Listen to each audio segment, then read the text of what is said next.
good morning and welcome to another live episode of your daily breakfast show. Good morning KSA. As always, we're coming to you live from the capital city of the Kingdom of Saudi Arabia, of course, from our Riyadh TV station here. But we hope you're having a pleasant morning so far, wherever you might be around the world. And more importantly, we hope that you are ready to join us for the coming 2 hours. We do have a great show lined up for you. Our main topic of today is going to be about the concept of social responsibility, especially when it comes to the private sector and private-owned companies and how they're doing their bit to actually help us as a society grow and develop and move better to achieve our goals. We know that the private sector is the money-making industry, or let's say where all the money is. How are they actually helping us as a society to, let's say, beat unemployment, to get more and more of our younger generation trained and developed so they are working within the workforce nicely? This is going to be a topic that we're going to be discussing today on the program, but we also have a number of different topics going on and side topics happening on the program.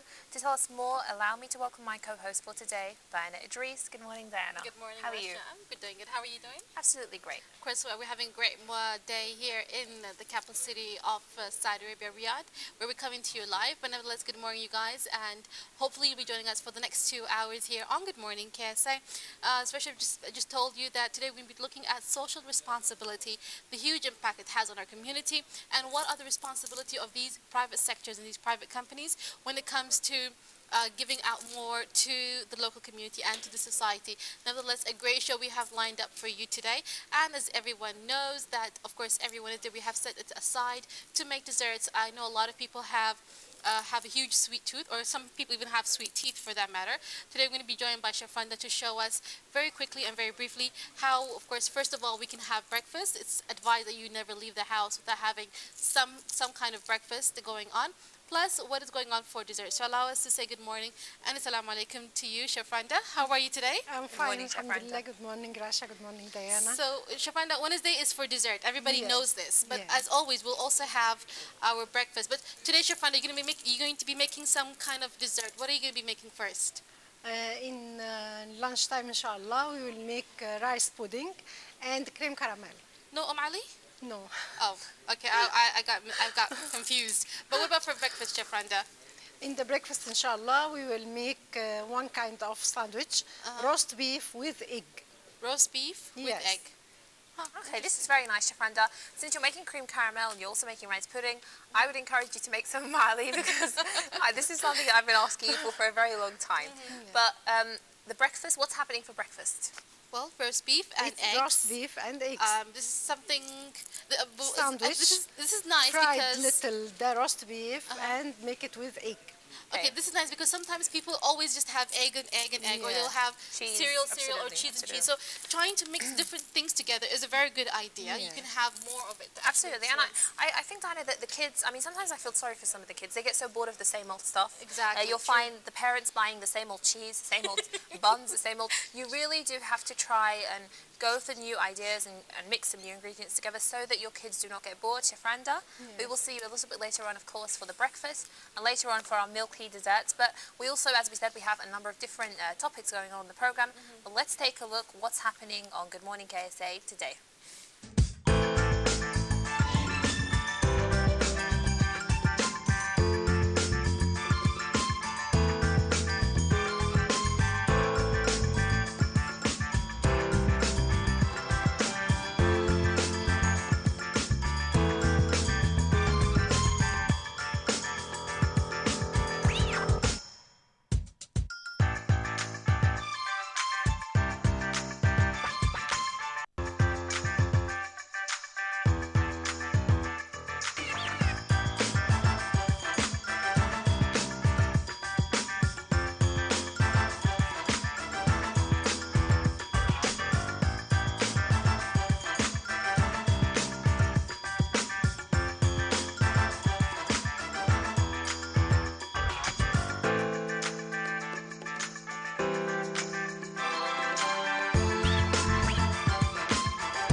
Welcome back in our kitchen in Good Morning KSA. Today we have a sandwich. Today we will use the roast beef and cheese and egg. This is little oil and little butter in this sandwich, but it's very, very delicious. First, heat little oil, about 1 tablespoon oil and 1 tablespoon butter. The roast beef, one kind of dry meat. Use one kind of stick and make it. It's very light, more than the luncheon or mortadella, and very tasty. This is the slice of roast beef. You can find it. It contains little fat, but it's very, very tasty, and the fat in it less than the luncheon or mortadella. First, fry 2, 3, 4, as you like, slice of roast beef.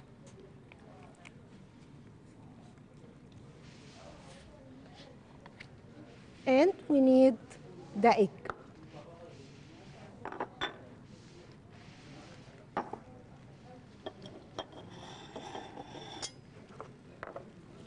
Sometimes we make the egg and find it the color very light. This depends on what do you make it, how do you make it. When you make the egg, take care, don't stir it a lot, because when you stir it a lot, you can find it cook a lot and find the color not good. Now add the egg one by one.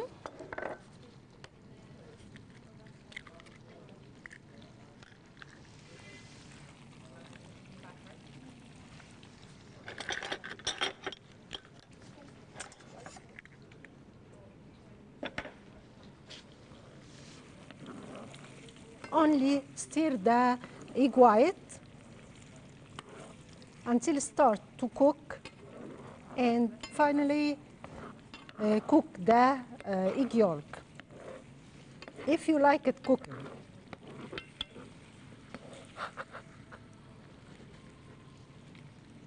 maybe need more.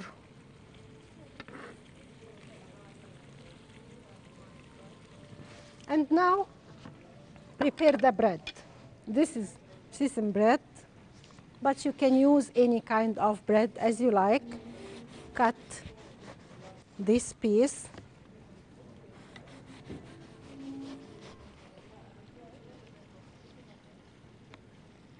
And now we need some slice of cheese.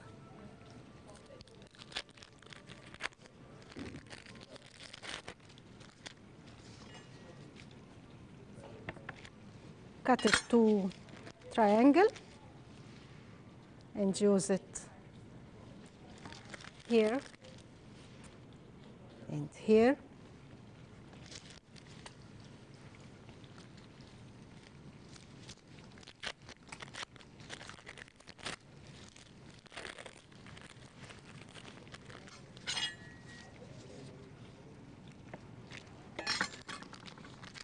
And the other piece.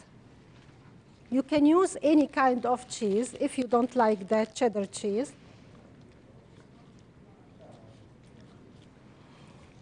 And now the egg white, thick, and the egg yolk, it's very soft. You can crack it one time, and now remove it from the heat and leave it 1 minute before you serve it, because the egg yolk can cook in little heat, and it's good. Now add the roast beef.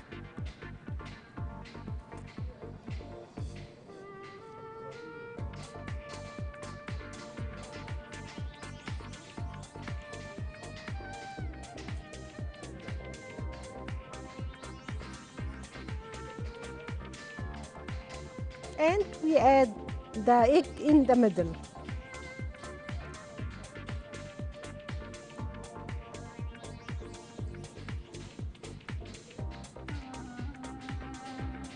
Now, the egg, you can find it, the color is very good and yellow is good.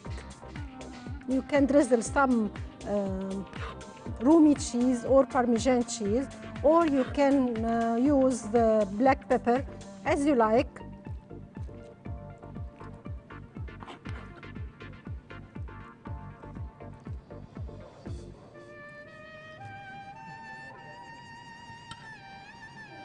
This is our sandwich. And now we need some vegetable. I'm used today the rocket.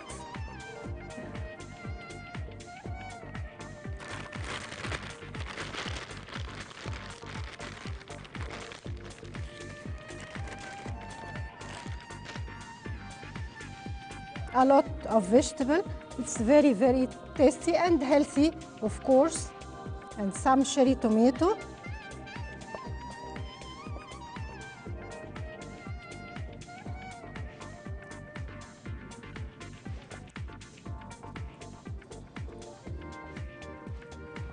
And the sandwich. And this is the sandwich for today. I hope you enjoy with my recipe and stay us in the lunch segment. We have creme caramel and pudding rice. It's very delicious and very easy way. You can make it in little time. And now we have more in our program. Stay with us.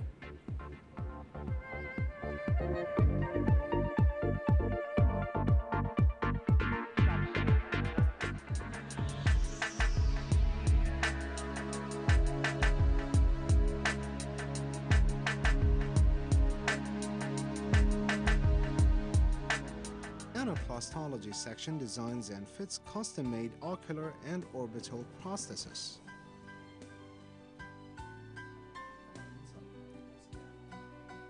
During the process, the doctor would inquire the patient about any pain resulting from the prosthetic eye and would then adjust the artificial eye using certain techniques.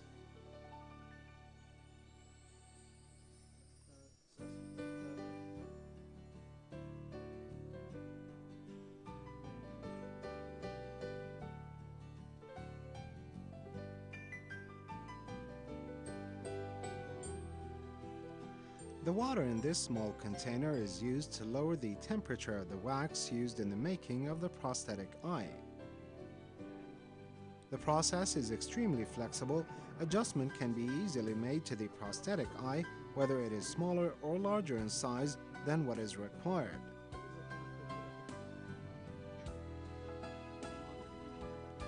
The patient should come early in the morning, so the hospital staff would initially start with measuring the size needed to make the prosthetic eye.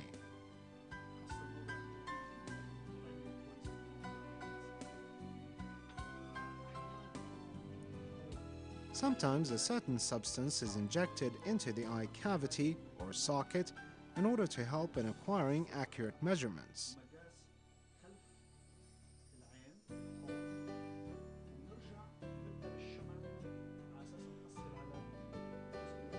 Everything starts with the front side, which is made of wax. The black part representing the pupil should also be positioned correctly.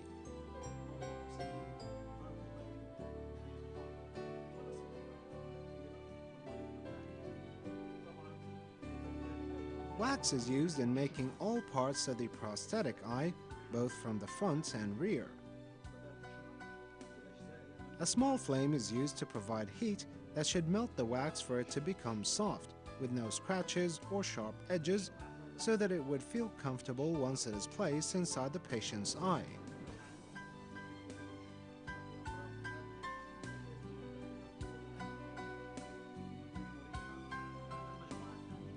Some patients suffer from certain types of eye cancer, which extends to all parts of the eye.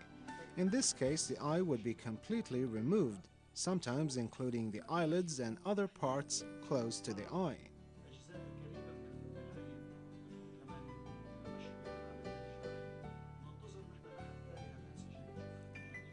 Some time is given so to allow the eye parts become dry. Then the patient would be given a replacement eye made of silicone, which would resemble the real eye to a certain extent. When the silicone-made eye is ready, it would be fitted into the patient's eye. Sometimes a type of medical glue is used around the edges of the prosthetic eye.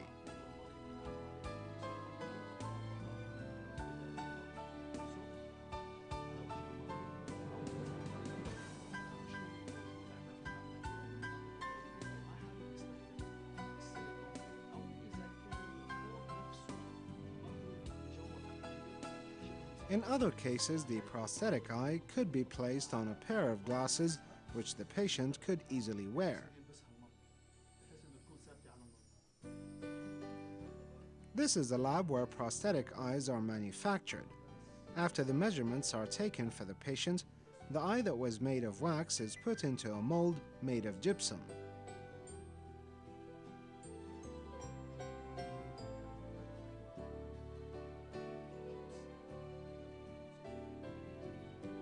After the mold is ready, some petrochemicals are used which make up the white part of the eye.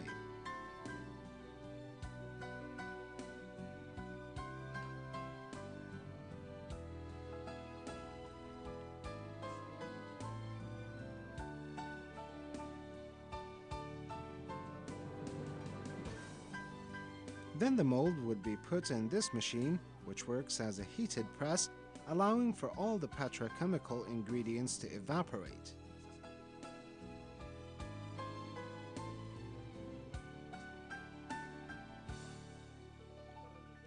The mold would then be allowed to cool, and the result is both the white and black parts of the eye.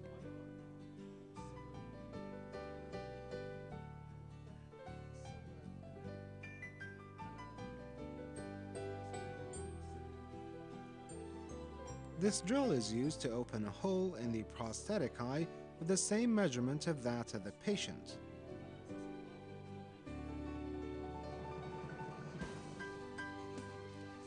It is also used to remove a small layer off the surrounding white part.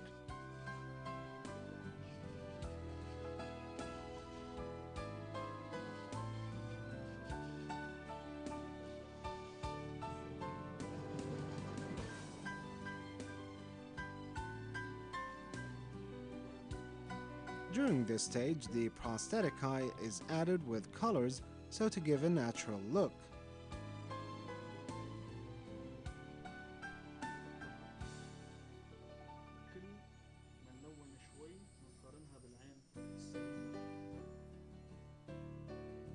The colors used by the doctor or physician, or technician even, are made from dry pigments.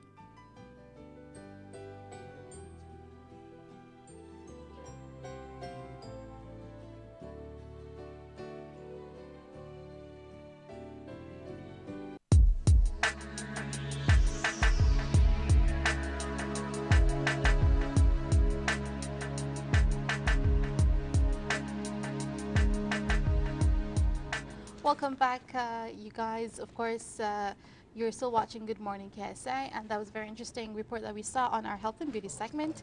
And today, of course, since today is Wednesday, in the past couple of days, we've been talking about your health more in depth. Even yesterday, we had special guest Dr. Saeed Mutawa, who was talking to us about of course how to take care of your eyes, and of course for those of you who want to correct their vision, how LASIK is available. But yet, if not all candidates can be compatible with LASIK, there are of course other types of surgeries that are or could be recommended to them. But of course, we're going to be joined in a bit by one of the special guests who's going to be joining us here shortly in the studio to talk to us more about dental care, and of course how far has dental care really come in our medical sector. Absolutely. Well, Diana, of course, just before we go into that, earlier on we said that we're going to be giving our viewers tips on how they can prepare as brides for their wedding to come. And we said that every girl dreams of her wedding. It's something that she looks forward to for a very long time. And despite decor, despite how beautiful and luxurious the wedding is, the bride is always the center of attention, and she is always where the main focus is on. So just some quick tips initially before we are joined by our guest who's going to be joining us later on to discuss dental care and how you can care for your teeth and how you can actually preserve general dental hygiene in general. Let's talk a little bit about how you can prepare as a bride before your wedding.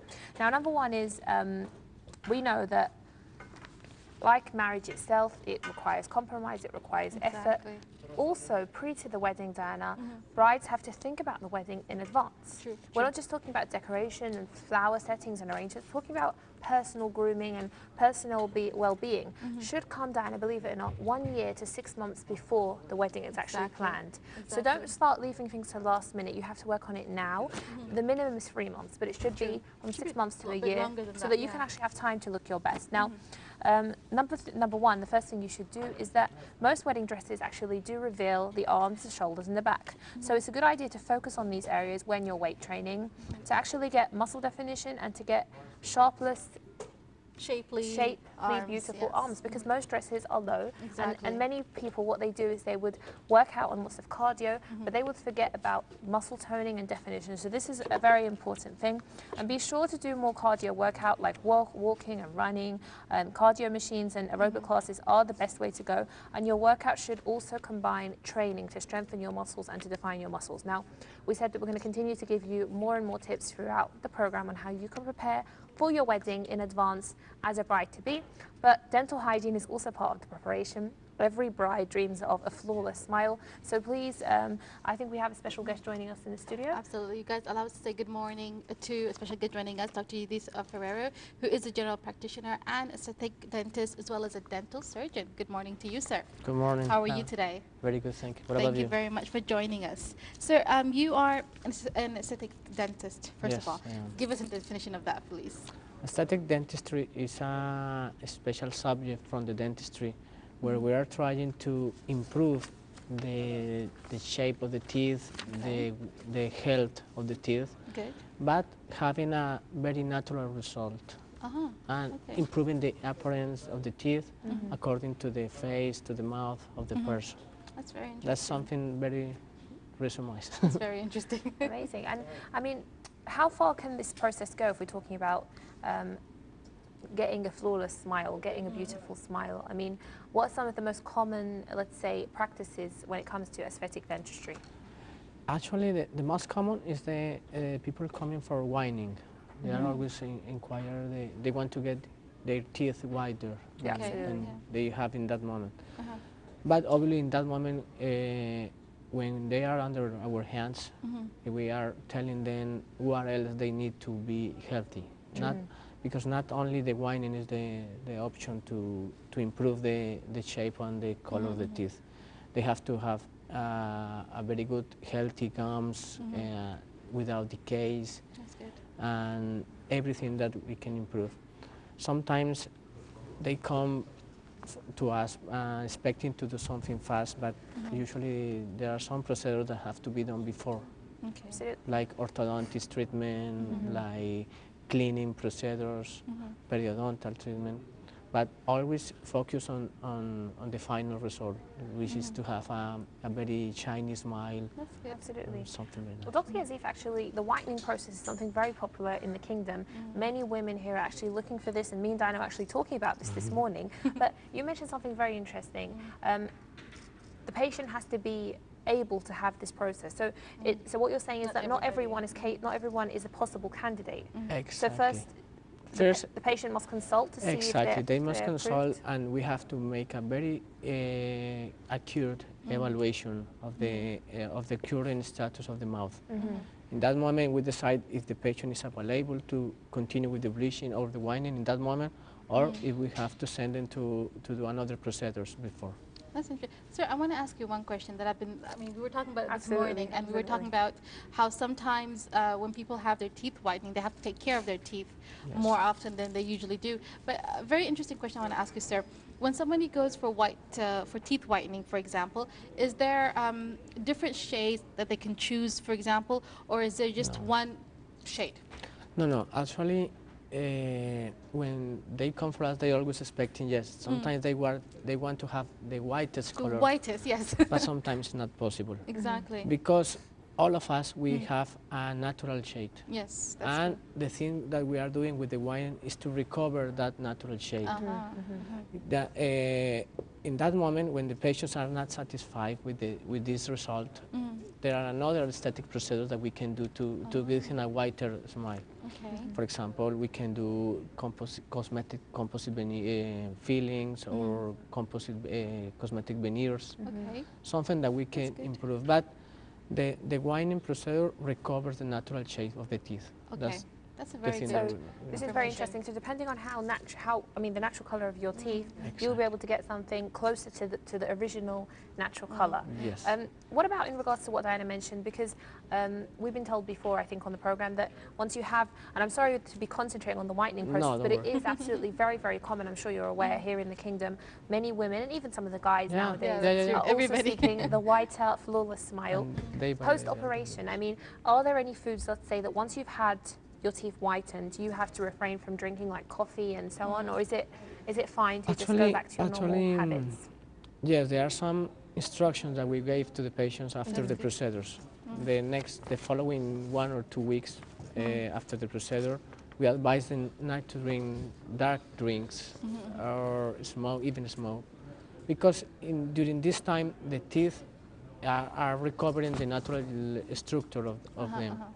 And if they do this, maybe the teeth are going to stain a little bit more than they were before.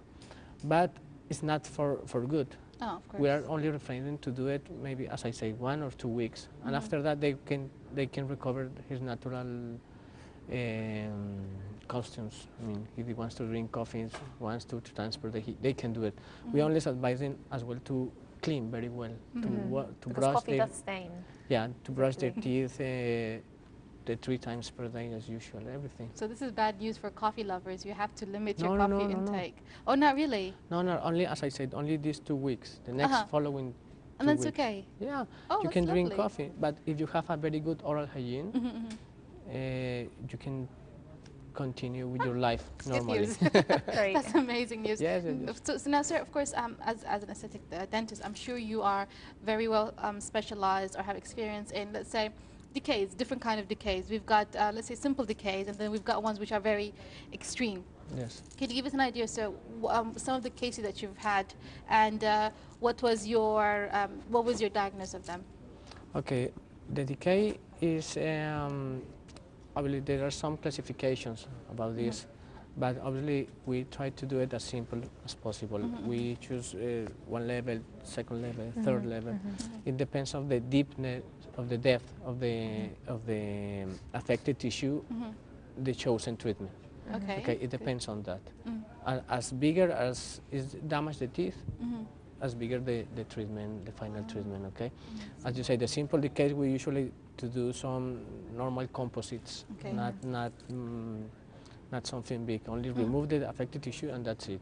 Okay. But when the damage is deeper, sometimes we have to do root canal treatments, and it's not even possible to do a filling anymore, but we have to do some crowns. Absolutely. It's kind of like Yeah, shield it depends or replace. of the affected tissue. Absolutely.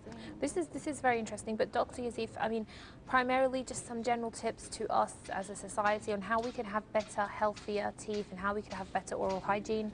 We know that you mentioned we should brush from 2 to 3 times a day. What are some of the foods that also contribute to tooth decay? Okay. The main thing is the bad oral hygiene. Okay, when people that are not used to clean themselves every day at least once. They usually is 3 times per day. Really? But when they are not usually to do People it, are lazy. They're not yeah, gonna obviously every time we eat and the food is remaining there in the mouth, they start to create the decay. The bacteria start to affect the teeth. So my tips is to clean very well and to visit your dentist at least once per year.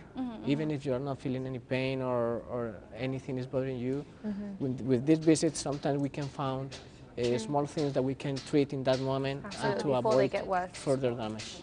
That's very nice. And sir, how long have you been here in Saudi Arabia before an exhibition? 1 year and 1 month so far. Okay, excellent. So I think it's very easy for you to understand that we live in a region that food is very popular and food is used for every type of socializing. From your experience, sir, what are some of the common tooth problems that you have seen here among people, Actually, basically? a lot of problems. Well, what's the most common one? The most common is the periodontal disease and the decay in a second level. That's the most common here. And unfortunately, I have found as well that the people are not very used to clean themselves. That's something. But actually, here in the dental department where I am working, we're trying to teach them to make follow-ups of them, and a lot of them have improved. That's good. Very good. After they know and they realize that the problem is getting bigger, is giving them pain sometimes. Pain, I think, is the most contributing factor to why people who are lazy would actually start brushing their teeth. Because the pain, any tooth decay does really cause severe pain. Yes. Dr. Yezith, tell us very quickly, is there any types of food that actually contribute to tooth decay, especially in children? Because we know that many of our kids love sweets, they love chocolates, they love soda drinks. I mean, what are some of the foods that we should, let's say, avoid giving to young children, especially young babies who have milk teeth? Because I think milk teeth is an important part of the development of the human teeth. The problem is not the food, as I said. The problem is not to clean. But, as you say, there are some foods that are more close to create decay, like the carbohydrates, all the sweetness, the chocolates. Exactly. But still, as I said, if you don't clean, even if you don't eat, you will have decay. Oh, so you have to clean, nevertheless. Yeah, that's the main thing of the So eat whatever you like, but make sure that you're cleaning regularly. Yes. What about the role of floss and mouthwash? Flossing is Is important. it something that actually helps as well? Yeah, a lot. Actually, we recommend to floss first, to brush second, and to mouthwash at the third thing. Doing this 3 times per day, I can be sure that the percentage of the decay is going to be minimum if they have. So first brush, floss, sorry. First floss, then brush your teeth, and then mouthwash. Yes. Very simple, but very easy. It takes only 5 minutes of your life. That's every it. day. 5 minutes. And that's very interesting. So, how long should we brush? Because I know, for example, it takes about 2 minutes, I think, to properly brush your teeth. Actually, there is not an exact time. It's more important the way you do it. Okay. There is some special techniques that when you go to the hygienist, they clean and they show you how to do how it. to clean, okay. With this special technique, it's much better because the time is important, but it's not the... So tell us a little bit, Dr. Yezith, about the technique. I mean, should it be circular movement? Should it be strokes? Should it be in the back? When I was younger, my teacher used to tell us that we should sing "Happy Birthday" twice before we stop brushing. So I don't know if this is something that you guys should do. But Rasha's right. How do we brush? No, it's very simple. Usually the upper teeth we make like brush going down, the lower going up, and the molars in circle ways. That's easy. It's very simple. It's something, but we have to have the ability to do it properly. The energy. And the energy. So you have to make it a priority because actually teeth are something that are supposed to last for the whole of your life. Yes. And it's not something that once you lose you can actually grow back. Okay, there's different procedures, but your human teeth are supposed to last forever and they do add to your beauty, so it's something important. Teeth do actually shape your face. But sir, before we go, one last question, and I'm sure Rasha, we've talked about this before, I believe. In the supermarket, for example, or in the pharmacy, we can see so many types of toothbrushes, some of them which are the normal ones and some of them which are battery operated ones. In your opinion, which one does the job best? Or it's the same thing, basically? Basically the same thing. Thing. Yes, okay. as I say, the whitening toothpaste, Dr. Yezith, are they something that will contribute to whiter teeth, or is it just advertisements? I always advise there after the whitening procedure in the clinic. After that, I always advise the patients to use this kind of toothpaste, and it's very useful. So it does work. It helps her to maintain the shade of the teeth. Amazing. amazing. Dr. Yezith Fíriero, we'd like to thank you so much for joining us No, today it's a pleasure. and giving us some general information on how we can care for our teeth better and how we can have better oral hygiene. Okay. Thank you for being with us. Very good. Well, we hope you have managed to get some information there from Dr. Yezith. Remember that your teeth are something that are meant to last for the rest of your life, so do care for them so that you have a beautiful smile before you want to consider anything else like whitening or any corrections. Just the general brushing twice or 3 times a day and some flossing will go a very, very long way. Nevertheless, now we're going to move on to our cartoon segment, and when we come back, Good Morning KSA has lots more to come. Don't go away.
Welcome back, you guys. Of course, many thanks to Dr. Yezith for highlighting to us the importance of dental care, basically tooth care, and of course gum care. By the way, gum disease is on the rise. Gum disease is something you need to look into, and lots of times people who have poor gums, this can really contribute to further problems. So it's really important that brushing really helps you go a long way.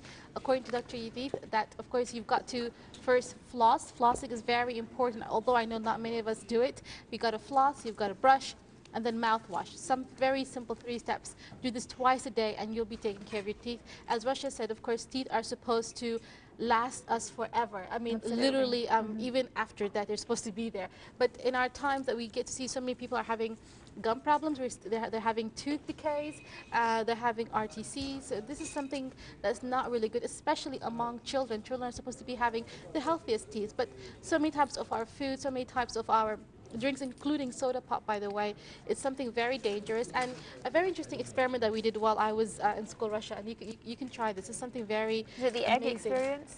No. What we did, our teacher, she basically got soda pop, normal soda pop, soda drinks that we usually drink with meals. So what we did was we put human tooth, we put them in these soda drinks, and believe it or not, after how long was it? After 3 weeks, was it 4 weeks? I'm not so sure. I don't remember anymore.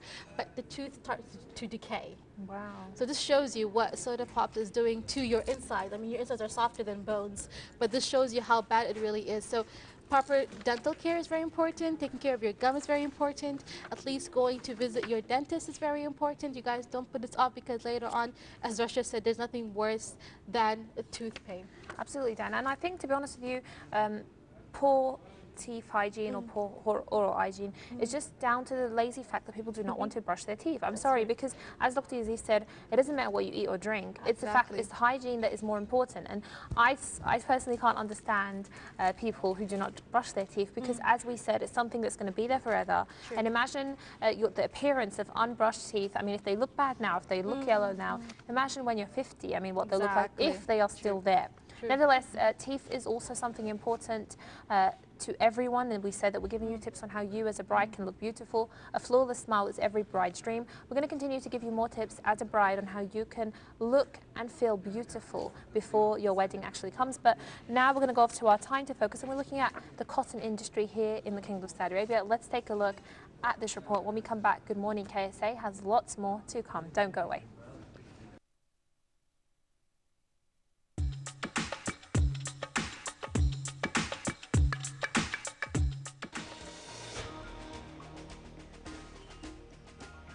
Cotton teasing is the art of turning white cotton into heavily warm and comfortable cushions and blankets made by the hands of an artist. Cotton teasing is a significant traditional Saudi craft that has always been popular and highly appreciated. Citizens who grew up enjoying the high quality of these blankets highly value this craft.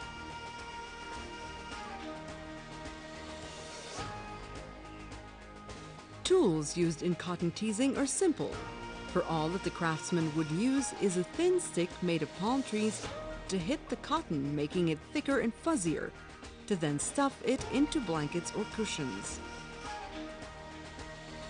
Afterwards, he would use the other companions that every cotton teaser has, which are a thick, large needle and a white, strong thread that he uses to seal the cushion or blanket with.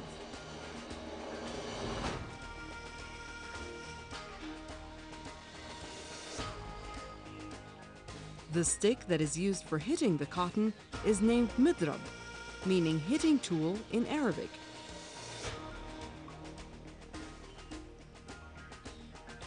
A cotton teaser doesn't only work on making new blankets and cushions, but also works on renewing old ones. And that is done by emptying the cloth and washing the cotton, exposing it to the sun, and then hitting it using the hitting tool so it would be fresh and new, to be stuffed again into the blankets and cushions that would eventually look as good as new.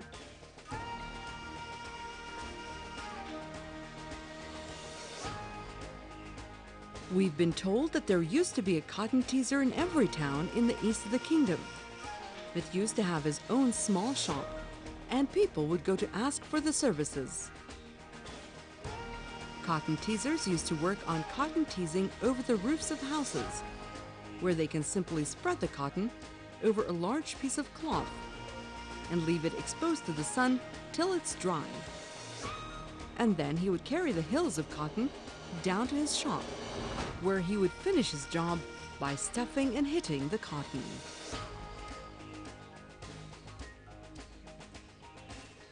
Saudi houses also have large cushions as part of their furniture, and these are named masanid. And they look like footstools, but they are used to lean to while sitting on the ground. These masanids are very popular and very demanded, and sizes can be made upon request, for some people would prefer them to be smaller, to be used as headrests, or larger, to be used as footstools.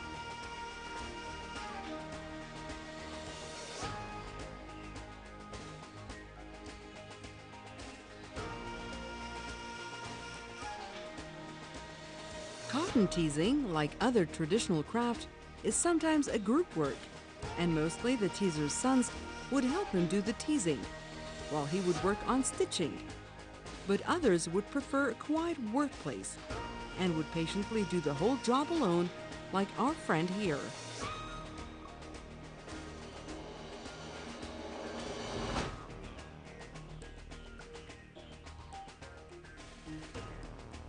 After all the hitting and sewing, a tired man gets to rest his head over one of these cushions and wrap his weary body with a warm cotton blanket. So blessed be thy patient hands, old cotton teaser.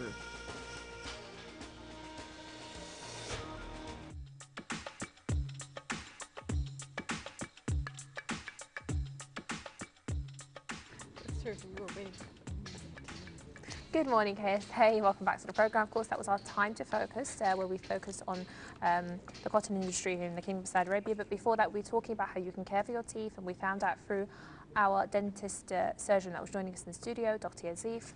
Brushing 2 to 3 times a day. Bad news for the lazy people, but it's supposed to be up to 3 times, Dr. Yezith is saying. And of course, flossing and mouthwash should follow brushing. But before that, we were also telling you as a bride how you can look good before your wedding. We said that number 1 is training and exercise, and we said, Diana, that many dresses are either strapless or low back. So make sure that you tone these areas, your arms, your shoulders, make sure that it's all nicely defined.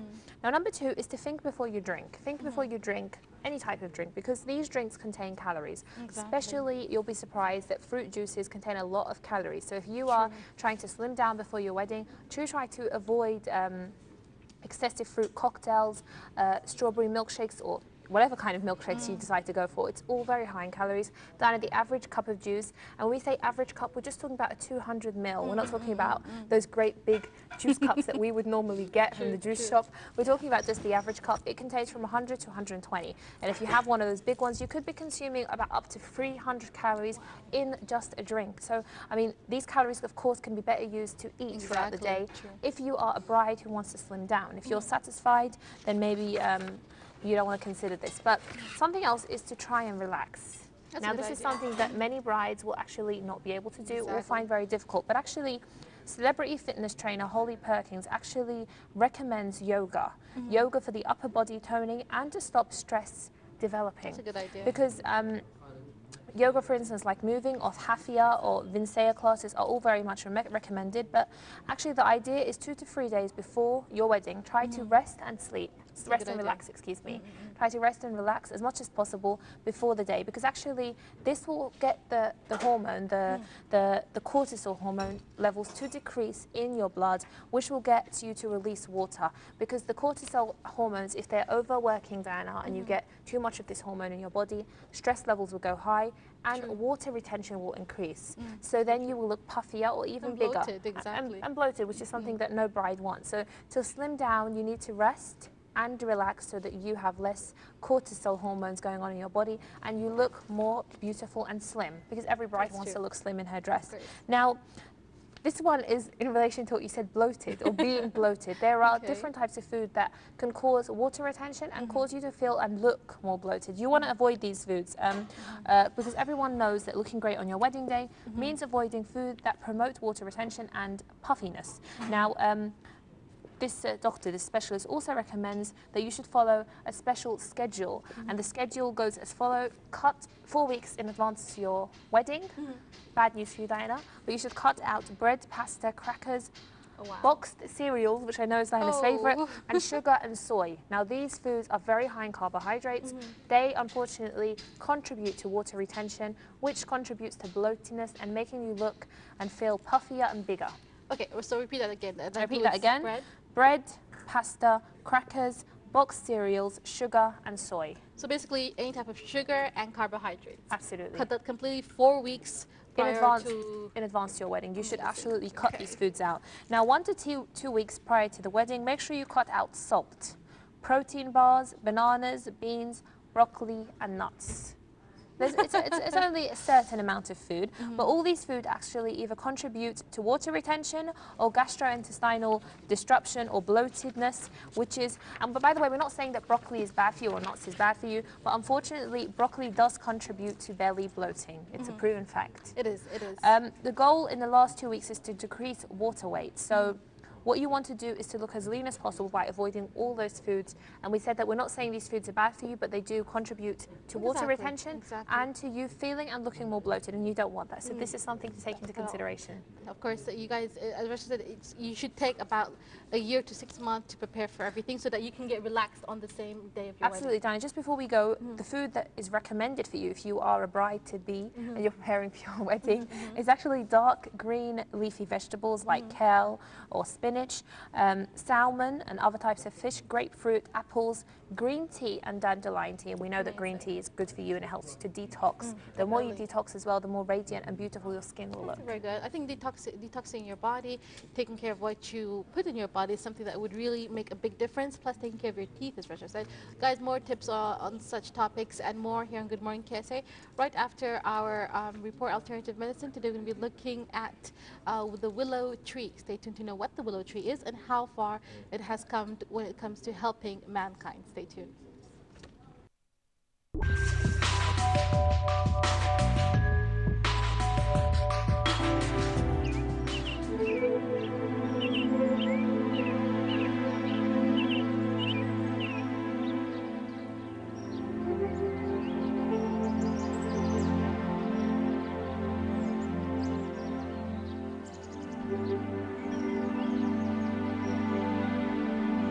The willow tree. The willow tree grows in wet earth in the northern hemisphere. It is found all over the world. It is planted by the banks of streams and rivulets. Villagers make use of them to shade and to stop hot wind in summer and cold wind in the winter. Its wood is also used to make handles for agricultural tools. Small pieces are used to make fires. Some of these trees may be very high, to the point where they reach 30 meters, or very short, to be 3 meters only. A tree can be planted by using broken branches. There are male and female willow trees. Willow is a popular tree that is known from old times.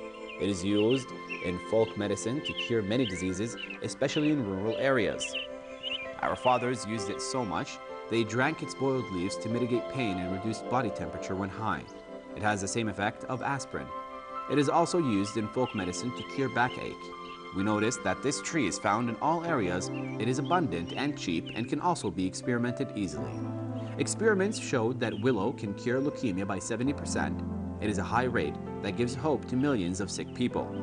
Studies also proved that bark of willow tree can be used to treat pain of the lower part of the back, the same as traditional medicine. It also has little side effects.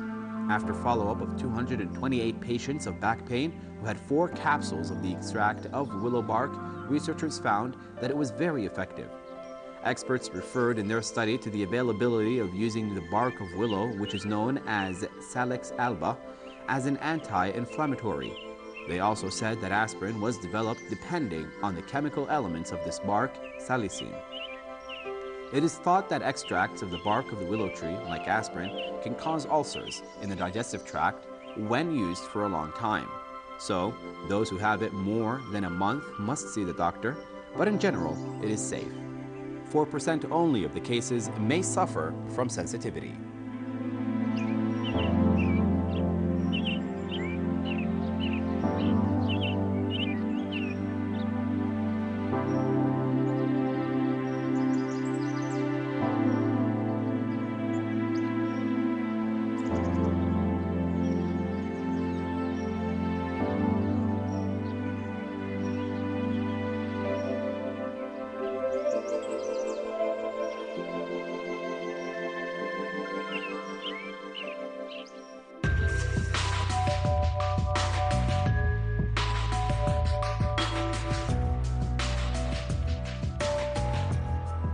Welcome back. Good morning, KSA. Once again, of course, that was our alternative medicine, just an alternative method if you are looking for something away from the pharmacy or our modern day medication. Nevertheless, today we said we're looking at social responsibility and how private sector, or the private companies more or less, where all the money is, are contributing to the society through job opportunities and many more initiatives. We are joined by very special guests. Please allow me to welcome Mr. Tony McCarthy. Good morning, Mr. McCarthy, and thank you for joining us. My pleasure. Thank you. Initially, Mr. McCarthy, just off air there, you were saying that you've been here for about 4 years. Yep.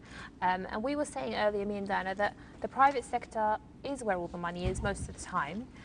How initially is the private sector trying to work towards helping provide job opportunities, especially for the younger generation, especially for freshly graduates who are looking to get into a career and are looking to get on the track of employment? Okay. I mean, for us, BAE Systems, we've been here in country quite a considerable time, 35 years. And you know, we see ourselves as a local company, not a foreign company. So you know, our ultimate aim is that our complete workforce are local nationals.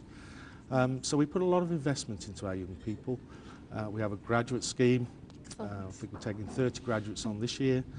We have apprentice schemes, aircraft technicians, flight line mechanics. We invest in postdoctorate programs. So we look at the whole spectrum. And the key for us is it isn't just quantity, it's quality. But I'm very pleased that, you know, if we look at our workforce at the moment, we're 60% Saudised, and that's, you know, really, really good. And that's a benefit for us as a company.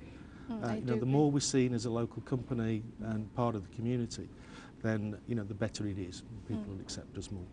Absolutely. And sir, of course, Since you said that you've been here for several years, I'm sure you've seen the increase of Saudi women or Arab women in the workforce. Yep. And this is something which is absolutely spectacular to see. So can you give us an idea, sir, what role do you have when it comes to supporting women who want to have a go in the business? Yeah, certainly. I mean, as a company, we support females in our workforce. For us, it's talent management. True. It's getting access to the best talent that's out there. Okay. So globally, female employment is a significant part of our workforce.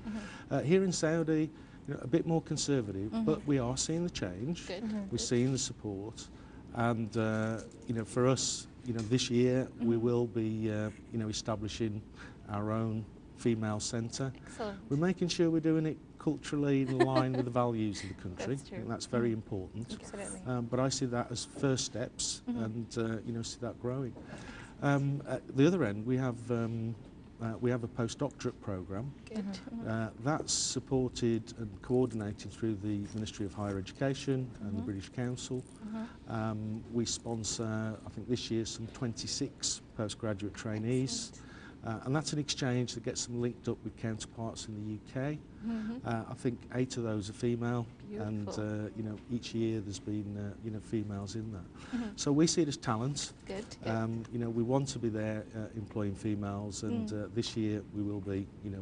But as I say, culturally respectful in terms of separate building, etc. That's amazing.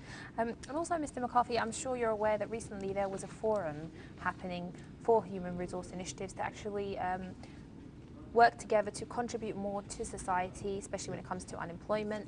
Tell us more about this forum. Yeah, I think for me, if we look back here on human resources, traditionally it was sort of administration and keeping records, and it's not. It's a key part of the business. It's a strategic enabler. So when you're looking at what you're trying to achieve as the company strategy, have your people got the right skills? Are we doing the right learning and development? It's very important. So for us, we sponsored the HR forum. And that was about sharing and creating the HR community. It does 2 things for us. It first off lets our people see what else is going on in Kingdom, That's so good. we can learn and see things. And it's amazing that you find that people have got the same problems, the same issues, and create that community. So it was something we did this year. We're going to do it every year. That's good. We think it's really good, and creating that modern HR community, I think it's very important. And